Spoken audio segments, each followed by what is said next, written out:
Olá, tudo bom? Então, né, nessa questão, a primeira, ele explica, né, que o senhor Francisco aí, Mascavo, ele já é atendido por por uma revenda e ele tem 20 talhões, cada talhão tem 50 hectares, né, ele tinha 15 anos de plantio direto, sucessão milho-soja, então é um sistema que não tem rotação de cultura, e que ele percebeu a diminuição de produtividade, né?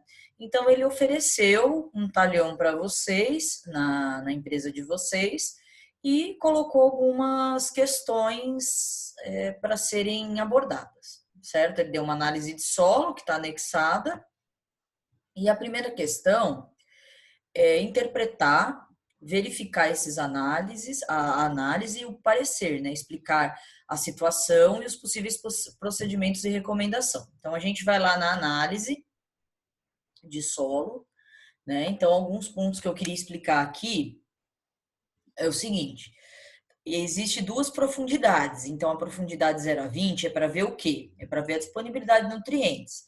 Já a parte de subsuperfície é mais para a parte da gessagem, tá? Então, a gente avalia com relação à fertilidade a camada de 0 a 20. Tanto é que isso mais para frente nas questões é bem estabelecido, tá bom? Bom, aqui está em centimol de carga por decímetro cúbico. Geralmente a gente usa em milimol de carga, né? Então, qual que é o pulo aqui? Se você está acostumado a trabalhar com milimol, é multiplicar por 10, mas é só questão de conversão de unidades, tá? Bom, então aqui as bases, né, o cálcio, o magnésio, o potássio, o alumínio, como sendo um elemento tóxico, e o H mais o Al. Eu já vou explicar o que é CTC efetivo e CTC potencial.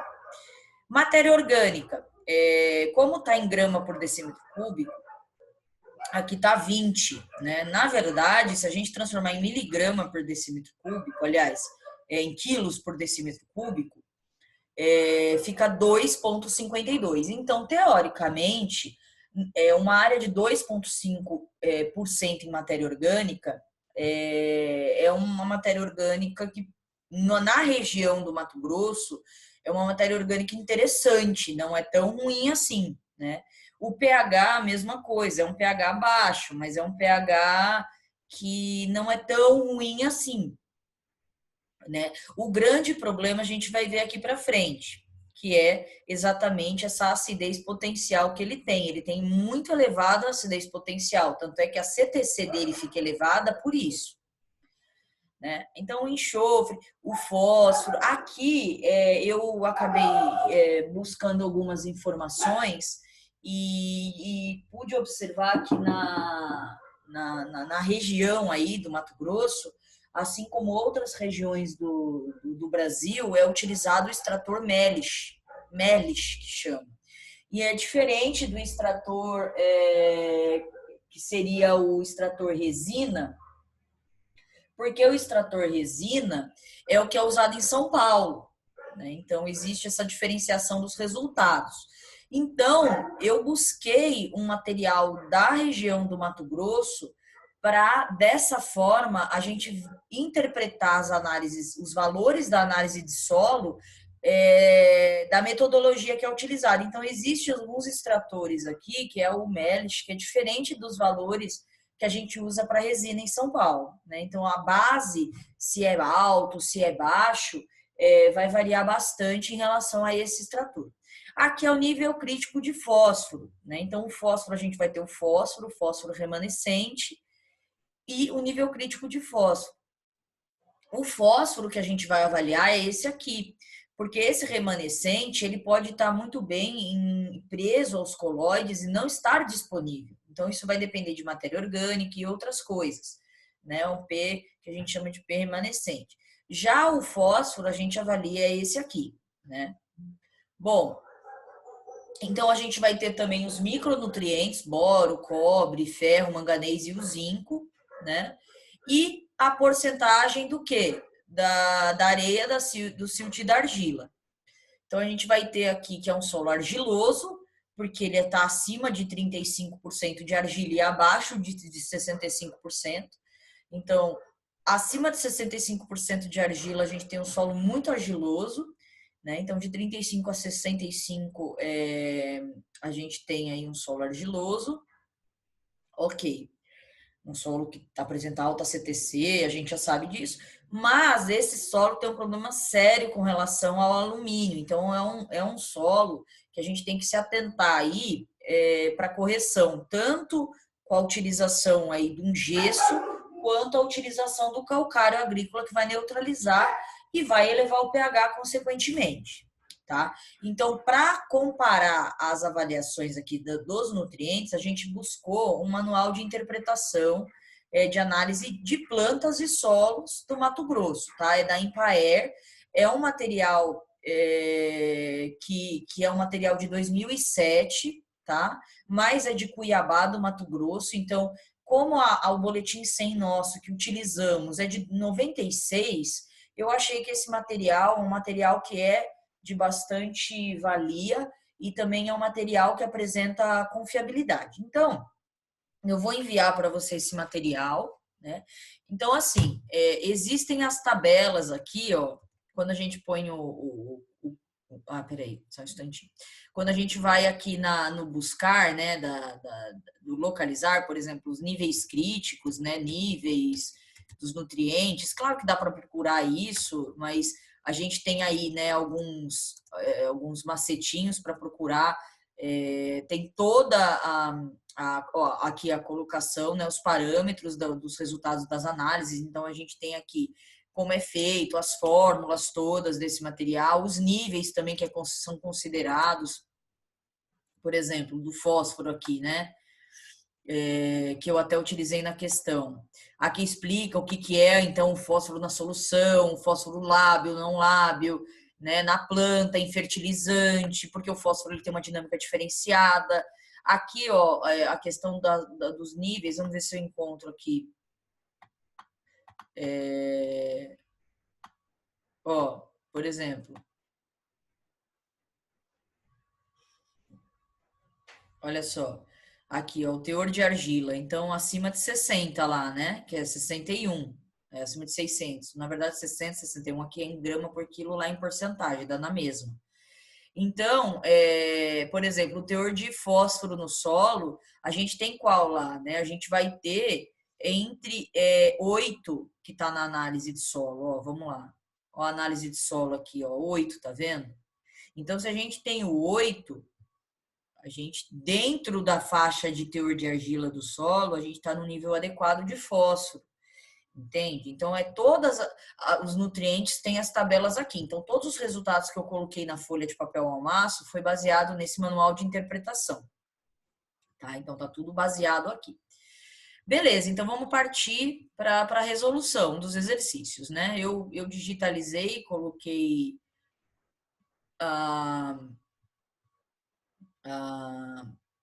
vamos aplicar um zoom aqui um pouco mais.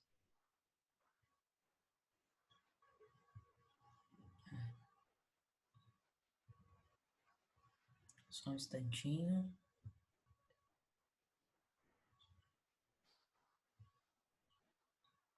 Vamos por 50%, ver se melhora. Não melhora, né? Por um pouco mais. Não sei por que não tem aquela... Geralmente tem aqui, ó. Achei.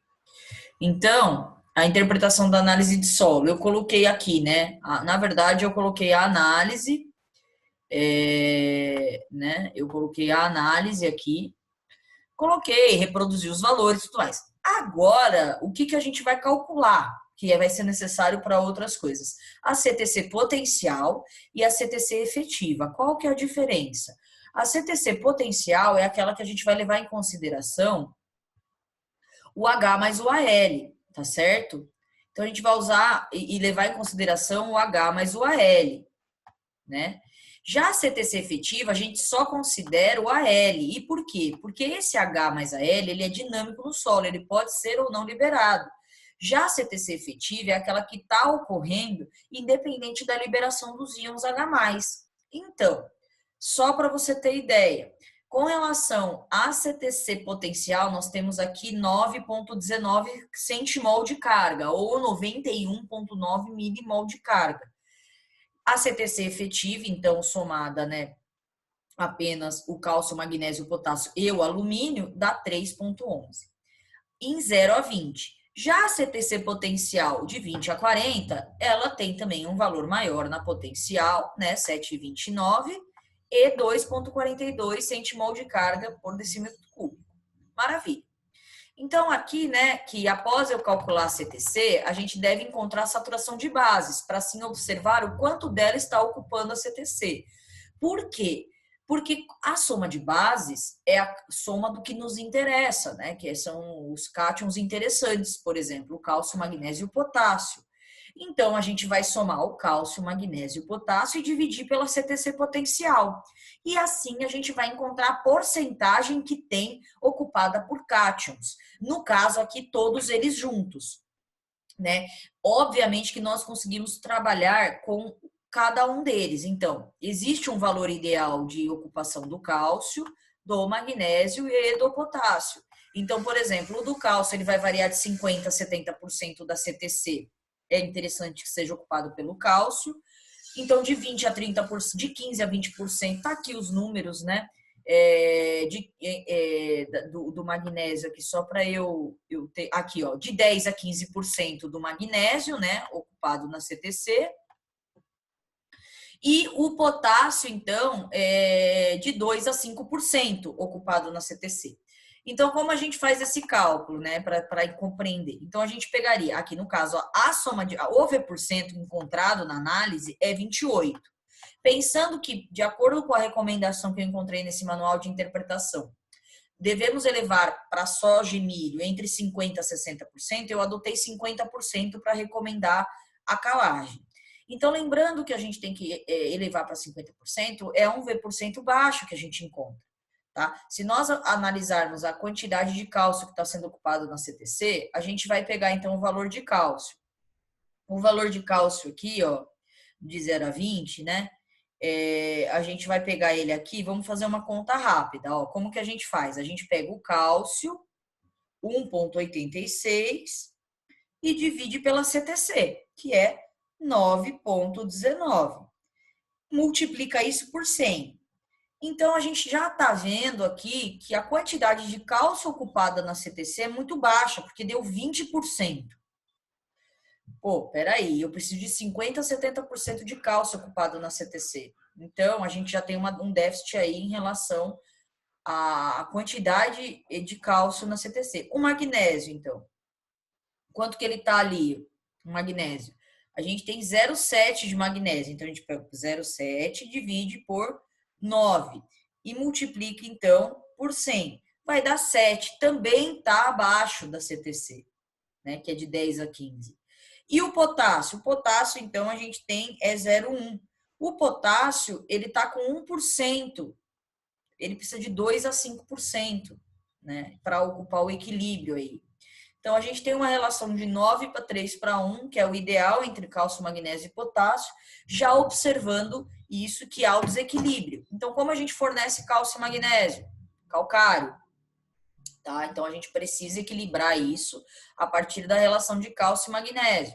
Bom, se eu tenho deficiência de cálcio e de magnésio, né?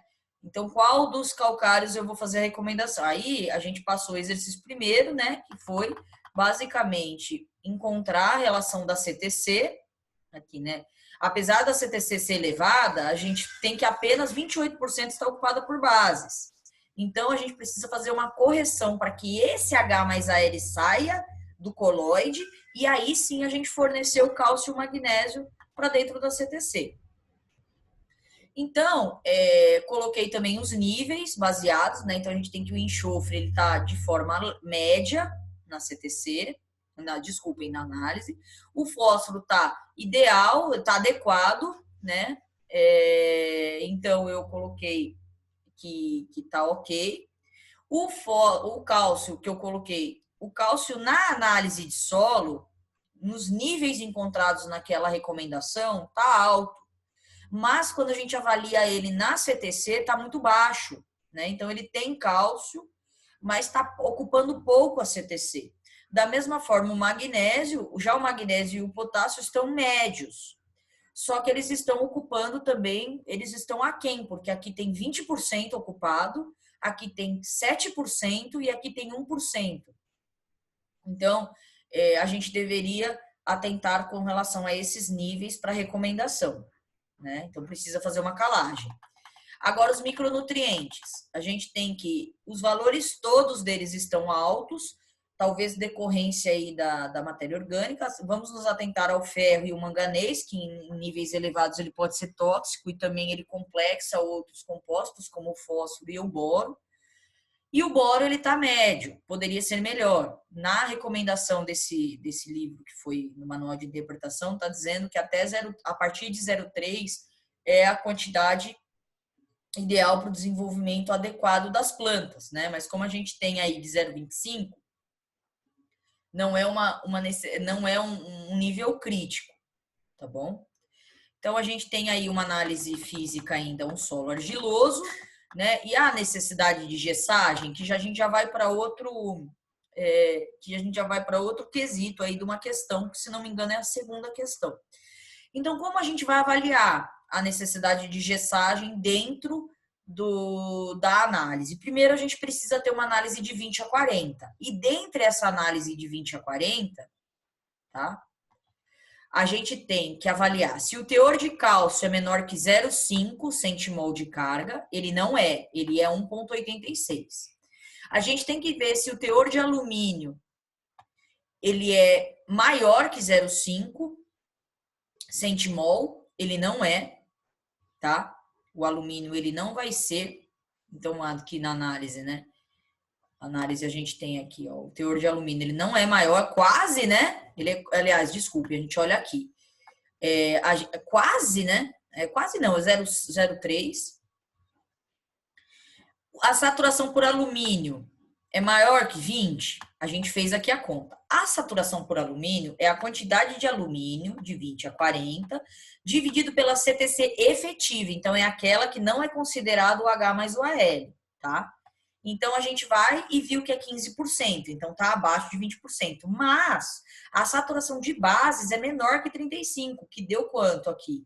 Deu 28%. Então, sim, se atender um desses critérios, precisa de gessagem. Pelo menos um desses, tá? Então, a gente precisa de gessagem.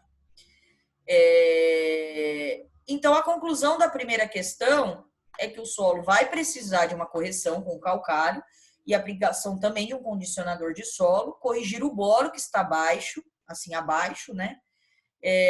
O potássio a gente vai ter que também fazer uma correção, porque o extrator, ele é um extrator que é o Merlich, né? Então, não é a resina, eu tinha essa dúvida e depois eu encontrei.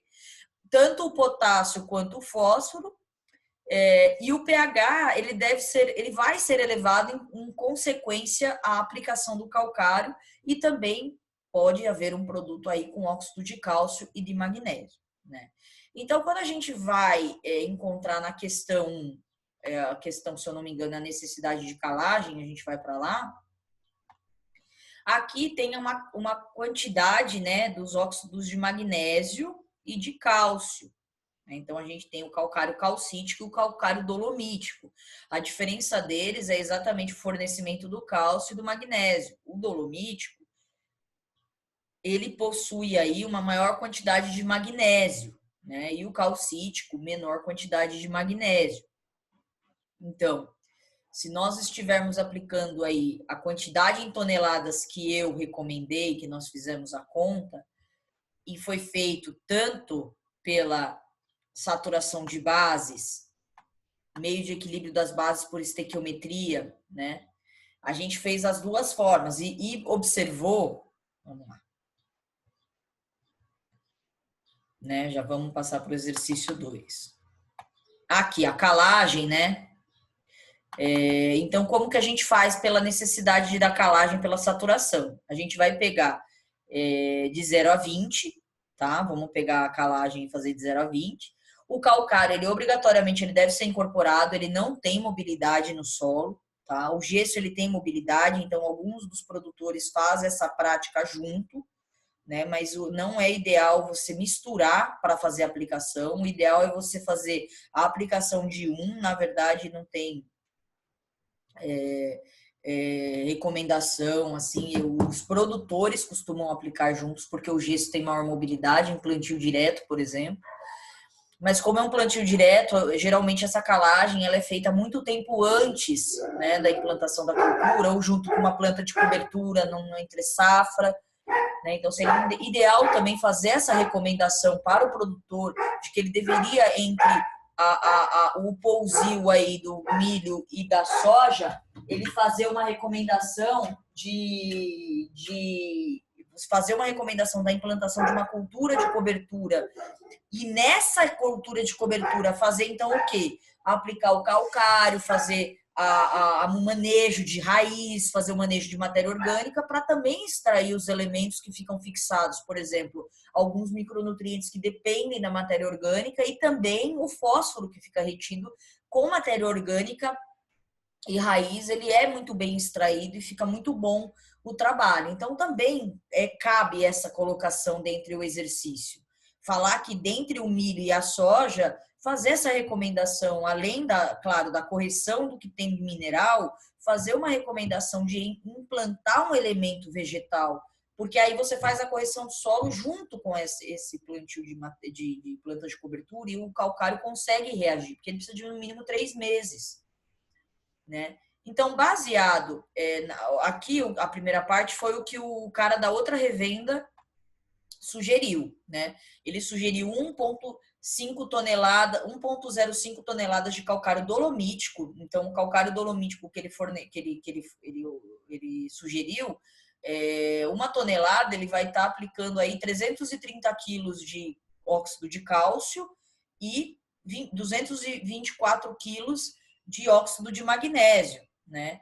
Então, dentre a análise de solo, a deficiência é de ambos, né? Então, tanto o calcário quanto o magnésio, eles estão deficientes. O calcário calcítico, ele apresenta uma grande quantidade de cálcio, mas muito pouco de magnésio. Então, a questão é levar em consideração o preço que tá cada um dos calcários e a cotação foi o que eu coloquei na resposta. E, na verdade, essa recomendação eu coloquei errada, não é bem errada, eu coloquei que é a do cara, não a nossa. A nossa vai ser como? Baseado na saturação de bases, né, a gente vai elevar 50%, então a gente tem aí 28% encontrado, né, que a gente fez a conta, que é a soma de todas as bases dividida pela CTC multiplicado por 100, dividido pelo PRNT, vezes 10. Então, deu 2,7 toneladas por esse meio de saturação de calcário dolomítico, tá? Porque é o PRNT do calcário dolomítico. Do calcário calcítico, a única coisa que mudou foi a porcentagem do PRNT, e aí deu 2,3 toneladas.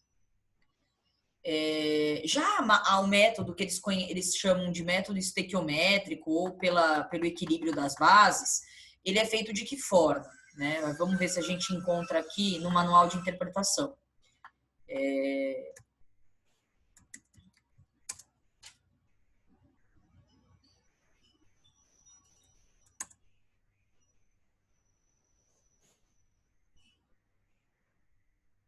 Aqui está falando bastante a respeito que a calagem ela é responsável também, inclusive, por elevar o fornecimento dos demais nutrientes, né?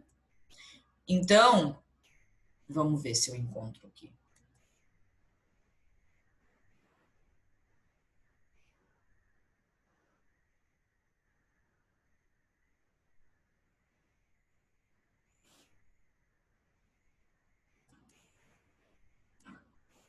Vamos ver.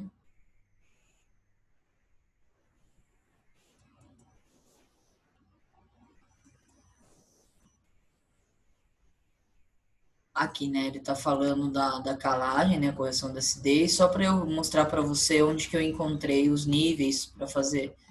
Aqui está explicando como é a calagem, né, o que acontece, que você tira a interpretação, pH, vamos ver se eu encontro aqui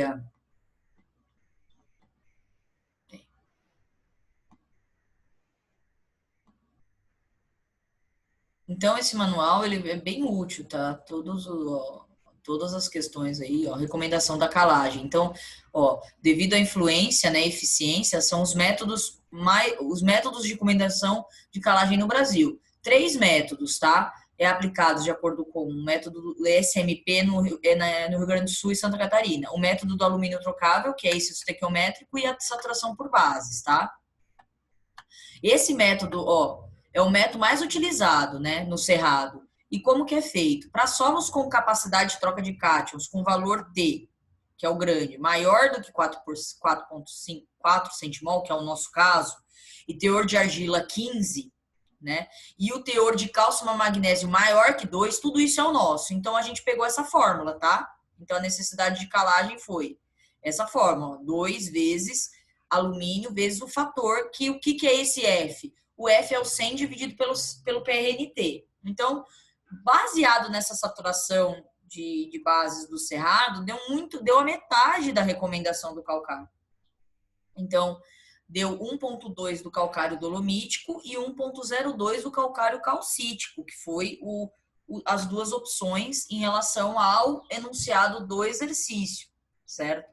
Então, obviamente que nós temos aqui a escolha do calcário vai baseado também na questão econômica e no equilíbrio dessas bases. Então, com relação a isso, nós podemos dizer que, primeiramente, a gente precisa escolher o método, né, que nós vamos utilizar. Lembrando que um deles deu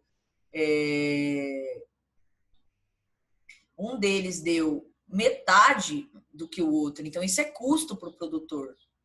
Então, a gente tem, muitas vezes, isso pesando. Então, a gente vai olhar o quê? Bom, se eu for fazer uma recomendação pelo calcário dolomítico, observe que pelo calcário dolomítico, a relação de ser maior é pelo PRNT. Tá? Então, está relacionado também então a esse PRNT, tá? Então, são esses os resultados e esse aqui, ó, que eu coloquei aqui embaixo,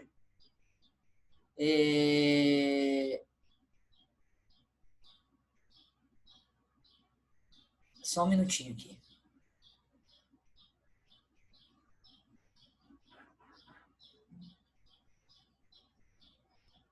Só um instantinho.